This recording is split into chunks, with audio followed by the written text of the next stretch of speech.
번 덮어달라. 장시호 나가면 가만 안 둘 것. 최순실 씨의 말 얘기를 해보겠습니다. 오른쪽에 준비한 게 있는데요.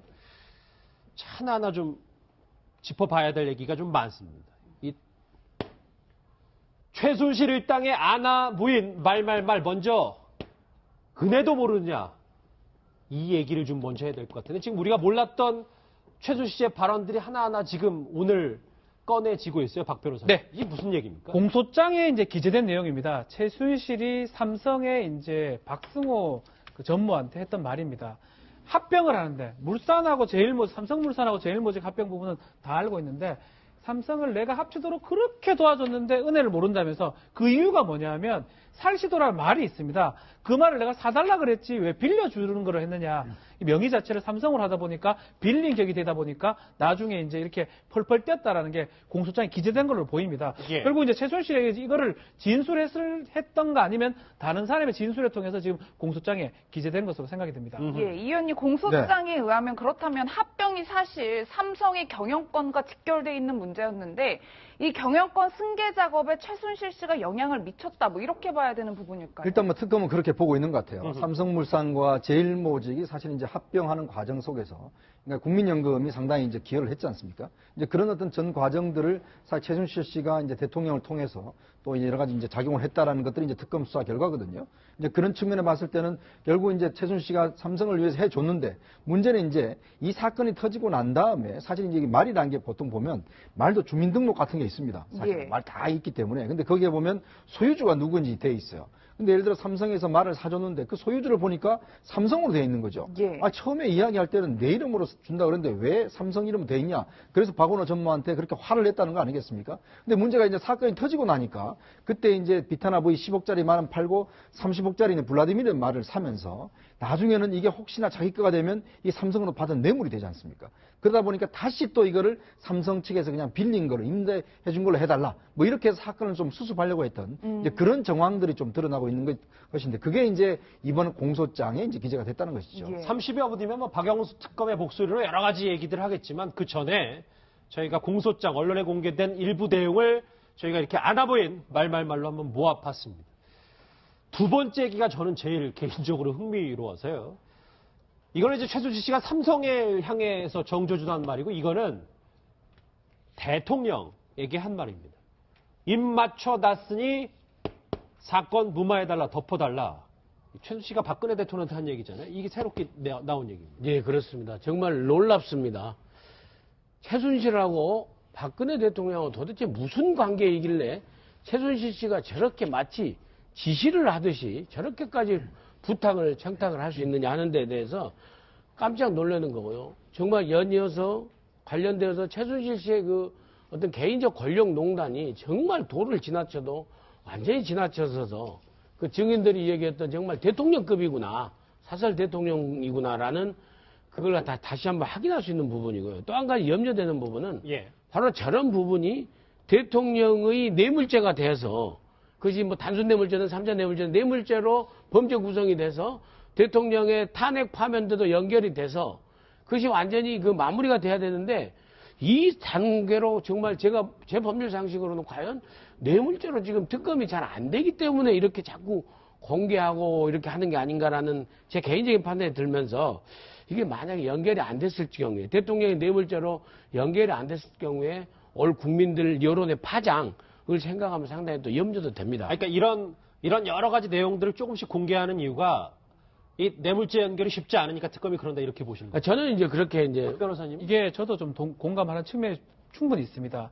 이 진술 증거거든요. 이 얘기들 다 은혜도 모르느냐, 뭐 머리가 안 돌아가냐, 입 맞춰놨다. 이게 다 진술 증거는 사상 누각기라고 표현을 많이 해요. 변호인이 반대되는 증거를 갖고 오면 진술이 무너지기 좋습니다. 예. 물적 증거라면 무너지지가 않거든요. 대부분 진술 증거로 확보된 증거라는 무너지기가 좋고 이게 공개한다는 건 그만큼 사실은 공개 안 하는 게 좋아요. 왜냐하면 감추고 있다가 재판에서 이걸 써먹어야 되는데 미리 공개되는 거는 그만큼 조금 부족한 게 아닌가. 그럼 저도 개인적 추측이긴 한데 좀 특검에서 그런 부분이 약하기 때문에 미리 또 얘기하기 아닌가. 추측이 좀 가능합니다. 예, 사실 최순실 씨가 독일에서 이제 한 매체와 인터뷰를 했을 때 공황장애라 내가 좀 비행기 타기 어렵다 이런 취지로 얘기를 했었는데 돌연 귀국을 해서 의아해했던 사람들이 많았던 것 같은데 박 대통령이 귀국을 설득했다 뭐 이런 얘기도 담겨 있어요. 그것도 이제 나중에 알려진 사실이죠. 본인이 공황장애 때문에 한동안 귀국할 것 같지 않게 하다가 갑자기 귀국을 했을 뿐만 아니라 귀국해갖고 뭐 이런저런 신변 정리를 또 하지 않았습니까? 예. 양동 작전으로.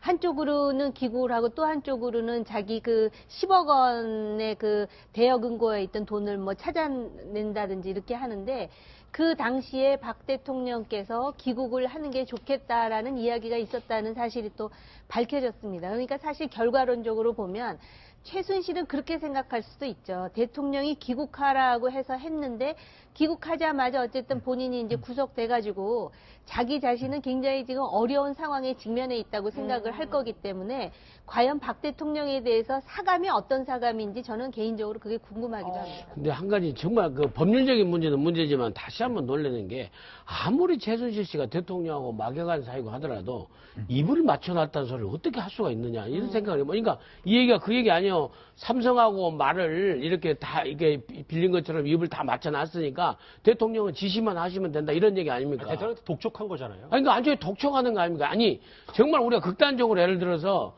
아버지가 대통령이어도 아들이 부탁할 때 이렇게까지는 안 해요. 아버지 좀 어떻게 해주세요 하지. 아버지 말 다 맞춰놨으니까 이거 이렇게 지시해주세요. 이렇게 청탁하는 그 자식이 있겠습니까?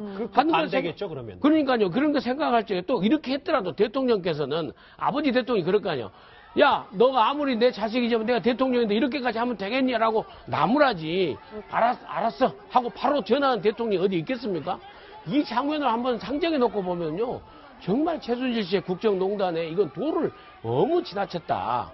예, 저는 그렇게 다시 한번 아니 생각합니다. 그래서 똑같은 상황은 아니지만 김영삼 대통령 당시에 그 아들인 김현철을 구속시키는 게 바로 대통령 아닙니까? 근데 이 경우는 정말 아무리 이해를 할래도 정말 납득이 안 가는 정말 어떻게 가까우면 저렇게까지 할 수 있는가라고 박영수 특검이 말할 정도의 참으로 미묘한 관계인 것은 분명합니다. 준비한 거 한번 다 볼게요. 이제 새로운 내용이 1, 2번.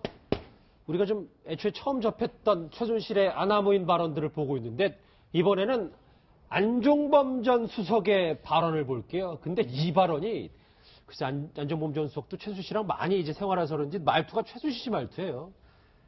그렇게 머리가 안 돌아갑니까? 이거 이현정이님 누구한테 한 얘기입니까? 이게 이제 그 안종범 전 수석이 당시에 이제 그 최순실 씨의 어떤 유럽에 있을 때 여러 가지 금전적인 관계를 도와줬던 이제 하나은행 이상화 본부장이라고 있습니다. 독일 예. 법인장 있는데 이 사람을 이제 승진시키기 위해서 아마 최순실 씨가 부탁을 한 것 같아요. 대통령한테. 그랬더니 대통령이 이제 안종범 수석한테 이제 그 지시를 했고 예. 안종범 수석은 이제 당시에 금융위원회 부위원장한테 정찬호 부위원장 지금 현재 한국거래소 이사장인데 뭐 친박 인사로 알려져 있죠.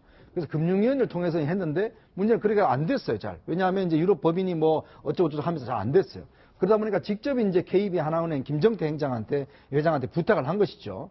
근데 이게 이제 미적미적거리면 잘 안 되니까 이제 그 아무래도 위에서 또 대통령이 왜 자꾸 이게 지금 승진이 안 되느냐 아마 그렇게 좀 질책을 한 것 같습니다. 예. 근데 그러다 보니까 결국 안정범 수석이 김정태 행장한테 저런 이제 막말성에 가까운 이야기를 한 것 같은데 사실 안정범 수석도 교수 출신이잖아요. 그렇죠. 근데 웬만해서 저런 이야기 하기 쉽지 않거든요. 근데 문제는 자기가 위에서부터 얼마나 스트레스를 많이 받았으면 자기도 왜냐하면 대통령이 수시각각으로 왜 그 빨리 승진 안 시키냐고 이야기했을 거 아니겠습니까? 예. 그러니까 보통 일 같으면 사실은 그냥 승진 안 되면 유예하면 지나가거든요. 근데 문제는 대통령이 지시한 거기 때문에 또 거기다 거듭 이야기를 하니까 결국 아마 안종범 수석도 저렇게 시중은행장한테 저런 식으로 이야기한다는 게 저게 사실은 말이 안 되는 이야기거든요. 아니 이 김정태 씨가 시중은행장이 아니고요 금융회사 회장이에요. 그리고 이 성격이 보통 깐깐한 사람이 아닙니다.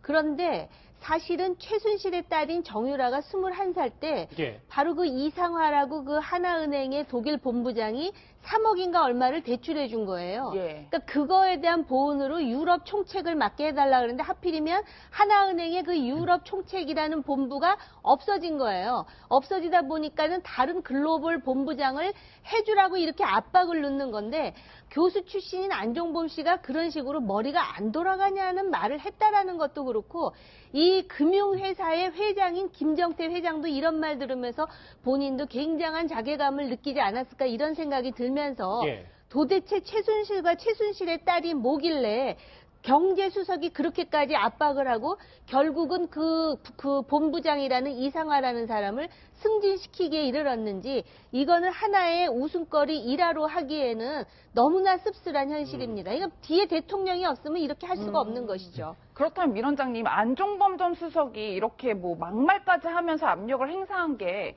박 대통령의 지시 때문이다라고 봐야 될까요? 아니면 본인이 최순실 씨한테 받은 뭐 명품백이나 뭐 그런 각종 것들의 이익 때문이었다, 뭐 이렇게 봐야 될까요? 서로 이제 복합적으로 얽혔겠죠. 근데 근본적으로는 이제 대통령의 어떤 그 권력이나 대통령과의 관계가 아니면은 안종범 수석 이렇게까지 하겠습니까? 거기에다가 이제 좀 더 그 중간에 서로 친해지고 또 뭐 선물도 받고 이러다 보니까 여러 가지로 얽혀서 이제 그렇게 했다라고 보는데 이 정말 그 재질이 나쁘다 할까 이렇게 생각하는 게 처음에 보십시오.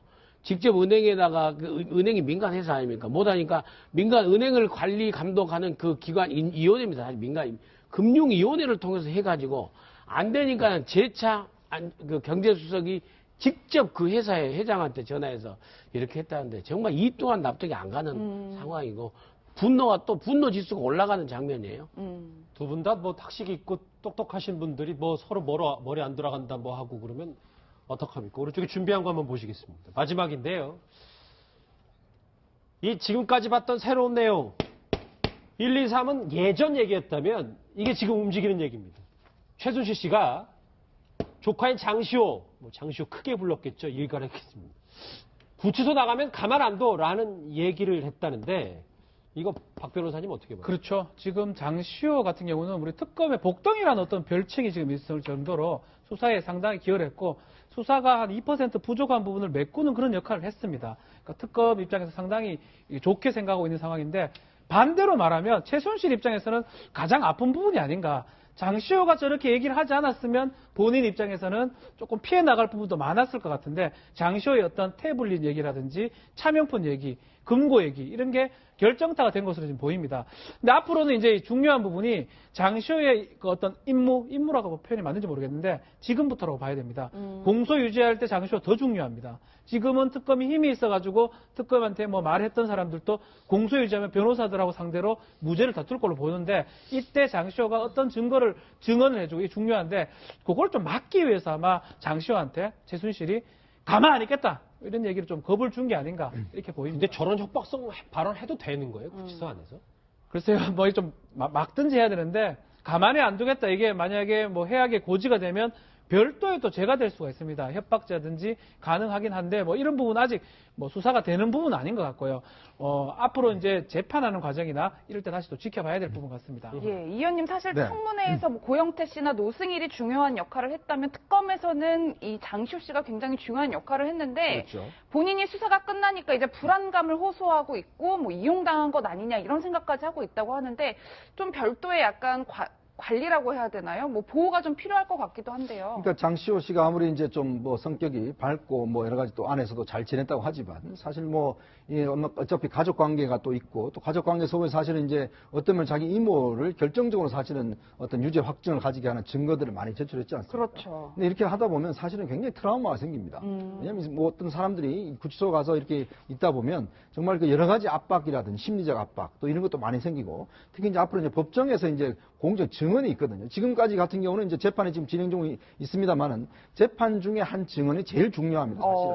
그 전에 한 증언들 같은 경우는 뭐 사실 뒤집을 수도 있는 것이고. 예. 근데 이제 바로 그 앞에서 이야기를 해야 되는 것이거든요. 그러면 아무래도 이 가족 관계가 좀 있지 않습니까? 그렇다 하더라도 장시호 씨 입장에서 본다면 굉장히 스트레스를 많이 받을 거고 아까 이야기했듯이 뭐 장시호 가만도 알 거다는 이야기 자체도 보면 그런 증언들을 좀 제대로 할 수 없기 위한 협박성 증언이라고 보여진다라면 예. 아마 이제 어떤 특검 차원에서도 사실 우리가 뭐 증인보호 프로그램은 별로 없어요, 우리나라가. 그런 측면에서 있더라도 상당히 앞으로 장시호 씨의 어떤 심리적인 문제, 이것도 제가 볼 때 상당히 중요한 문제라고 봅니다. 이 질문 하나만 하고 좀 넘어가 봐야 될 것 같은데 박지훈 변호사님. 네. 특검이 수사한 바로는 최순실 일가 재산이 2,200억 정도 되는데 예. 이 중에서 환수 실제로 얼마나 가능한 겁니까? 이제 2,200억이지만 그 중에 최순실의 재산으로 추정되는 뭐 미승 빌딩이라든지 한 200여 원이 됩니다. 나머지 뭐 2,000억 원 정도는 최순실 일가 뭐 최순천 씨라든지 최순덕 씨의 재산이기 때문에 이 부분은 건드릴 수가 없습니다. 만약에 추징 보전 뭐냐면 나중에 추징금을 낼 거를 확보를 하기 위해서 보전 신청을 지금 하는 건데 할 수 있는 부분은 최순실 재산만 할 수 있거든요. 그러니까 200억 정도만 추징 보전이 가능하고 나머지 최순실 일가, 최순천 씨 거라든지 이런 것들은 지금 상태로는 추징 보전은 불가능한 그런 상황입니다. 최순실 씨 공소장 일부가 언론에 공개된